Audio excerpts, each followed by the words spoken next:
আসসালামু আলাইকুম। আমি বাসায় ছোট করে একটা নেট দিয়ে ঘর তৈরি করছি। সেখানে আমার অনেকগুলো কবুতর ছিল।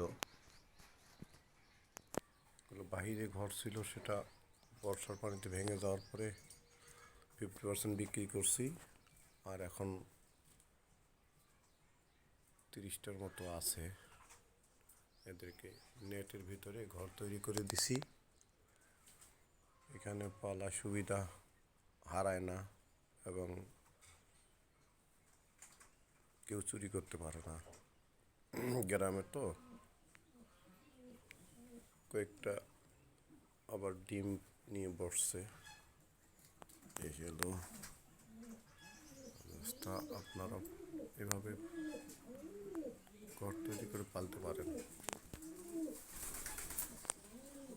এতে সুরক্ষিত থাকে এবং ভালো থাকে।